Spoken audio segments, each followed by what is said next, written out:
Let's get some insights on the news shaping the markets, and for that, we welcome in Shana Sissel, founder and president at Banríon Capital Management. Thank you for being with us. So far, we've gotten some in the beginning of the banks. We'll get a slew more next week. What's your takeaway thus far? I'm encouraged by the bank results thus far, showing exactly what the Fed had said, which is that the banking system is stable and that there's no issues with solvency. But I'm a little more interested in seeing what the smaller banks' results are going to be. The bigger banks obviously were a beneficiary of what happened with Silicon Valley Bank. They were the place where people really felt like they're too big to fail, and our deposits will be completely covered if we go to these larger banks that are considered really important to the economy. So for me, it'll be interesting to see what some of the smaller banks did, and I think that's another week or so away before we get some outlook on that. All right, and good points. And so at this point now, I'm also thinking about the 10-year and how we are seeing yields moving higher. In fact, the 10-year bond yield's at a 2-week high. Market did turn negative after being higher early in the morning. Obviously, as rates creep higher, that spooks investors some. It does spook investors. The Fed minutes earlier this week explicitly said that the Fed is expecting a recession. I think that the market is a bit spooked by that.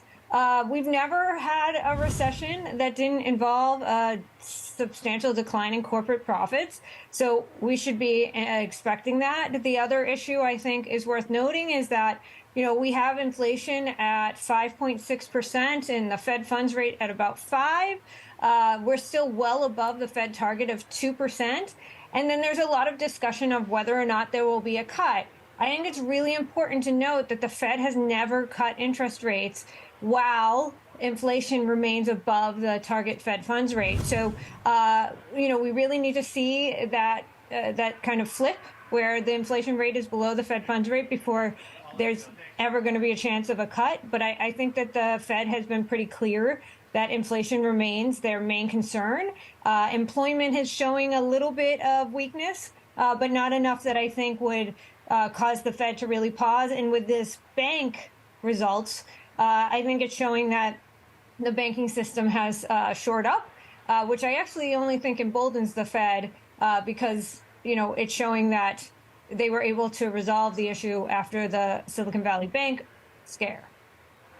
Yeah, without a doubt. And you made the point of J.P. Morgan. I mean, that's been leading the way. That's up today 7-8%. We also have BlackRock and Citi doing well today. Another thing is consumer sentiment, which that improved, came in 63.5 for its preliminary April reading. That was above the expectations of 62. But the key is the inflation expectations. The one-year outlook for inflation expectations are on the rise. And that, too, could pressure the markets, right? Yes, absolutely. Although I would say that I'm not sure that that's actually connected with reality. We're not obviously we've seen 9 straight months of declining inflation. The last time we saw that was back in the 1930s. So this is sort of unprecedented. I find it hard to believe that we would suddenly see inflation jump back up again. And if that's what consumers are expecting, I think that is unlikely to happen. So that's actually a favorable outcome if consumers are largely getting more positive, but expectations for inflation are rising. This is actually a good thing, not a bad thing, because I don't think we're going to see inflation rise going forward by any stretch. And that's not what the Fed said either. I mean, in those minutes, they were talking about while inflation is hot, that it's pulling back, and that was really their expectations. In fact, that one-year inflation number on the negative side of things, the one-year rose to 4.6% in April from 3.6% in March. It's not 1/10 of 1%. That's a full percentage point. People are really...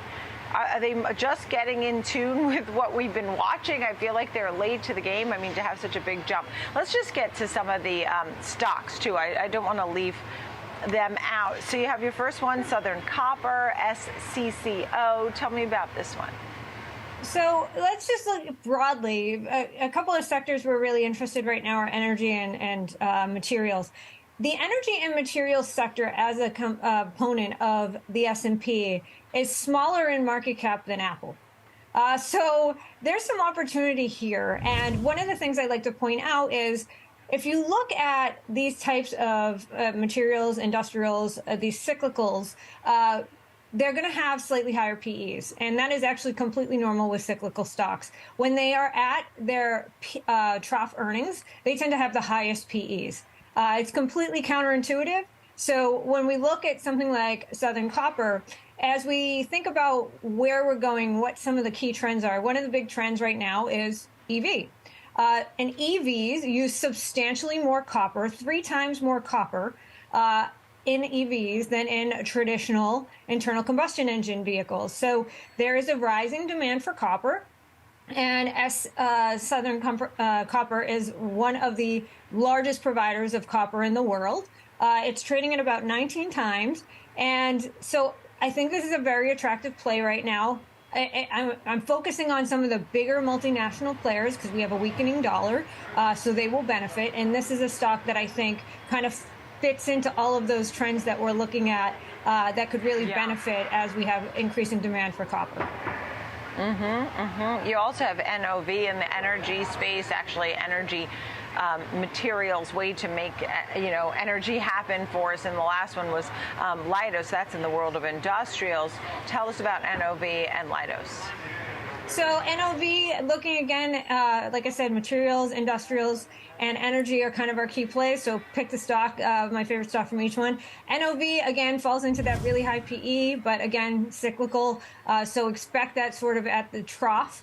And they're at about 49 times, but they have a super strong balance sheet and they have really strong earnings momentum. So leader in the space as we're looking at increasing demand for, oil and gas. And this is a stock that is very attractive from that perspective, a leader in their space. Again, one of the larger players, a multinational player, so taking advantage of those other key trends that I touched on. So NOV is definitely a name that we're paying close attention to. And Leidos, I talk about a lot. It is my favorite stock in the defense sector, focused on cybersecurity and lots of other types of securities. It's not a name people talk about very often, has a rapidly growing health division, really strong management team. Everybody knows Leidos, even if they don't realize it. If you've gone to the airport, they have all the TSA screening machines are Leidos machines. So they have major market dominance and again, real demand for what they're doing. And in a slowing growth environment, you tend to see rising government spending. We're seeing record defense spending, and Leidos will benefit from that. All right. Shana, great to see you. Thank you for all of that. Really appreciate it. Shana Sissel, Banríon Capital Management. Thanks for being on the show. Plenty more to come right here on Trading 360. Our 360 Spotlight will preview earnings season and what kind of trends you could see from